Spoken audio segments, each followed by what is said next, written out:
आणि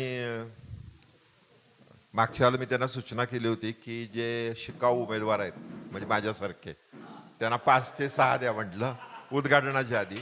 पण तुमचा एकदा कार्यक्रम चालू झाला की तो हाय हाय पिचला गेला पाहिजे. कारण इथं येणारी कलाकार म्हणजे जे ऐकणारे आहेत श्रोते ते अतिशय दर्दी आहेत. मी त्यातले एक सारिका देशपांडे इथं आहेत. ह्या एवढ्या दर्दी आहेत की त्यांचं जर गाणं माझ्याकडे आता एक रेकॉर्ड आहे तुम्हाला पाठवतो मी. तुम्ही म्हणणार त्या गाणं का म्हणत नाहीत. पण ते काही लोकांचं कसं असतं म्हणजे ऐकायची भूमिका जास्त असते तशा ते आहेत. पण हळूहळू एखाद्या वेळेस त्यांच्या येतील ते आणि पुढं गाणं म्हणतील. आज विशेषतः माझे मित्र किरण आडागळे या ठिकाणी उपस्थित आहेत. त्यांना वाईला जी स्पर्धा झाली त्या स्पर्धेमध्ये कराओकेच्या सिंगिंग स्पर्धामध्ये कराओकेच्याच ना त्याच्यामध्ये त्यांचा प्रथम क्रमांक आला. त्यांचं टाळ्याच्या गजरामध्ये आपण स्वागत करू. दुसरे एक आमचे विद्यार्थी नागेवाडी कुशीचे आहेत ते येणार आहेत. आले की त्यांचा आपण सत्कार करणार आहोत.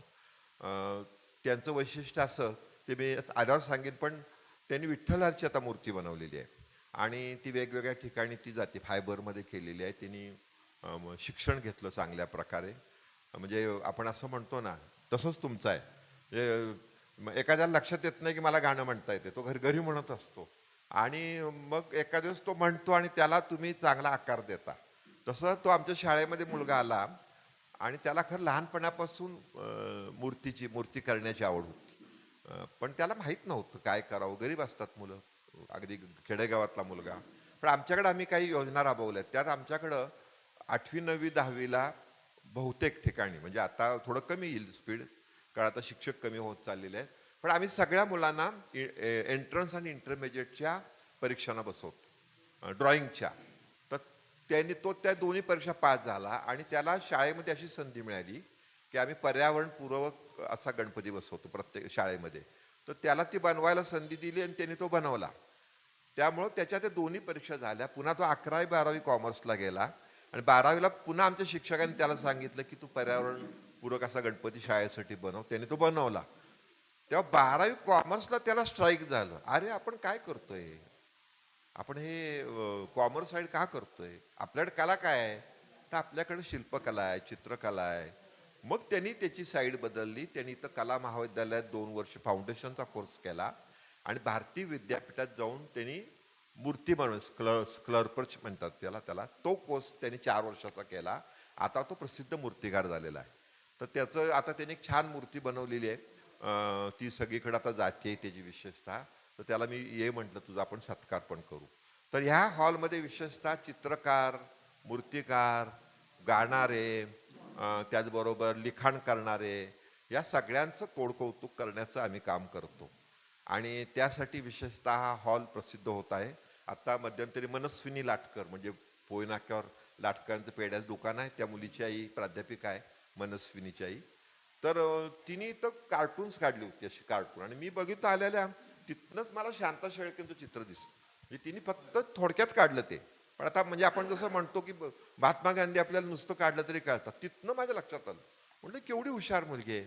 आता ती काय करते तर ती मला एकदा एस टीमध्ये भेटली ती पुण्यावरून येताना. तर मी तिला विचारलं तू एस टीमधनं पुण्याला काय आलीस रविवारी दुपारी ती येत होती. तर ती म्हणजे मी दर रविवारी येते पुण्याला आणि कार्टूनचं शिक्षण घेते. चांगल्या जो एक चित्रकार आहे त्याच्याकडे शिक्षण घेते. पण ते शिक्षण नुसतं चालत नाही.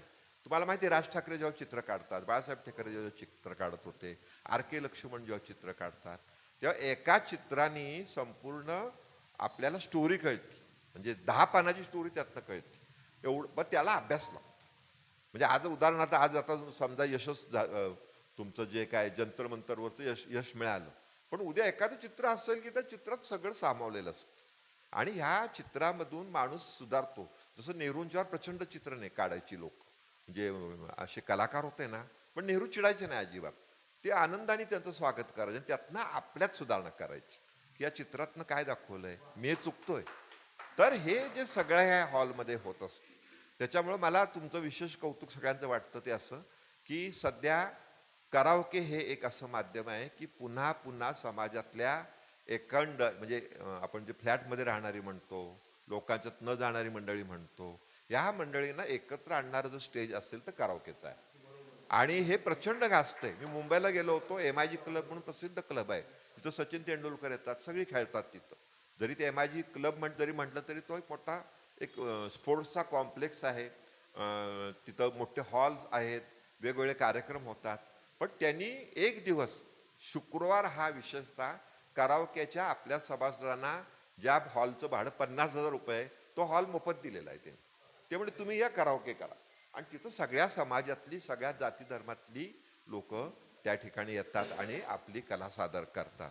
याचा अर्थच असा झालाय की नवीन नवीन येत असतं. म्हणजे आता आपण काही जरी म्हटलं तरी करावके हे माध्यम नुसतं आपल्याकडेच ना, चायना असेल, अमेरिका असेल, इंग्लंड कुठेही असेल, हे माध्यम असं झालेलं आहे की लोकांना एकत्र येण्यासाठी, आनंद घेण्यासाठी, संगीताच्या माध्यमातून अध्यात्माकडे जाण्यासाठी, असणारी टेन्शन्स घालवण्यासाठी असं हे माध्यम झालेलं आहे. त्याच्यामुळं तुम्ही जे करतात ते अतिशय महत्त्वाचं काम करतात. तुमचं सर्वांच्या वतीनं मी या ठिकाणी स्वागत करतो. आणि मी जसं सांगितलं की आज या कार्यक्रमाला प्रमुख पाहुणे म्हणून आपण नशीबवान आहोत. श्याम बेगमपुरे हे माझे अतिशय जवळचे मित्र, ते गेले. परंतु गोरगरिबांचे वकील असं म्हटलं तर ते वावग ठरणार नाही. पण मला असं वाटतं की आम्ही जेव्हा शाळेत होतो, म्हणजे मला वाटतं 2 वर्ष मागास असेल त्यांच्या, पण 11वीला ते जेस झाले होते अनिमल स्कूलला. त्याच्यामुळे आमच्यासारख्या विद्यार्थ्यांना आम्ही नगरसेवक झालो आणि काय झालं नशिबाने होत गेलो असं म्हणू. पण शालेय जीवनामध्ये एखादा लीडर कसा असतो तसं ते श्याम बेगमपुरे होते. त्यांच्या पत्नी आज इथं ज्या शिक्षिका म्हणून कन्याशाळेमध्ये त्यांनी काम केलेलं आहे. तुमच्या शिक्षिका दिसतात. अरे व्हेरी गुड, वा. जे त्यांच्याच तुमचा सत्कार होते नशिबानं. त्या नेमक्या या ठिकाणी तुमची गाणी ऐकायला आलेल्या होत्या. तेव्हा आज पाहुणे आले नाहीत ते नशीब आहे आपलं. म्हणजे पाहुणे न येता सुद्धा दुसऱ्यांना संधी मिळते. तसं तसं मलाही मी त्यांना बऱ्याच वेळेला म्हणतो तुम्ही दीपप्रज्वलनाला या म्हणून, पण त्या कधी आल्या नाहीत. पण आज ते आपल्याला प्रमुख पाहुणे म्हणून मिळालेले आहेत, जे त्यामुळे त्यांच्या हस्ते आपल्याला कलाकारांचे सत्कार करता येतील. आडागळ्यांचा पण सत्कार करता येईल. त्याचबरोबर सारिका देशपांडे, ह्या मी म्हटलं तसं आनंदाने ते गाणी ऐकतात. जे आपण भांडणाऱ्या गाण्या म्हणायचे त्यांच्याकडेच बघावं बसावं असं वाटतं, इतकं ते एन्जॉय करत असतं. आपण शिकलं पाहिजे एन्जॉय. आपल्याला ते कळत नाही कसं एन्जॉय, ते त्यांच्याकडनं शिकलं पाहिजे. त्या इथं आहेत. त्यांचा प्रचंड अभ्यास आहे. जागतिक चित्रपटांच्यावरचा त्यांचा अभ्यास हा इतका मोठा आहे की जर खरं त्याने मनावर आणलं, की काही लोक मी बघितलं छान कला असते पण ते मनावर घेत नाहीत. आणि मग नाही ती माणसं बोलत असतात, भाषणं करत असतात. आणि मग आपल्याला लक्षात येतं अरे जे आपली माणसं इथं, आणि ती पैसे घेऊन करतात, पुन्हा 1000 रुपये घेतात. कशासाठी घेतात तेच समजत नाही मला थोडक्यात. म्हणजे आणि मग ही अशा माणसांनी जर भाषणं केली तर ती जास्तच प्रबोधनकार असतील, आपल्याला उपयोगी असतील. ते कुठलंही गाणं तुम्हाला सांगू शकतील, माहिती देऊ शकतील, असं त्या व्यक्तिमत्व आहे. तेही प्रमुख पाहुणे आहेत. आमचे मित्र मनोज तपासी इथं प्रमुख पाहुणे उपस्थित आहेत. या ठिकाणी एक मोठे कलाकार सर, नाव सरांचं राजेश वंजारी म्हणून या ठिकाणी आलेले आहेत. त्याचबरोबर बडे भाई, छोटे भाई आणि यशवंत क्षीरसागर या सर्वांचं मी या ठिकाणी स्वागत करतो. आणि या ठिकाणी प्रथम बेगमपुरे मॅडमना विनंती करतो की किरण आडागळे यांचा आपण या ठिकाणी सत्कार करावा.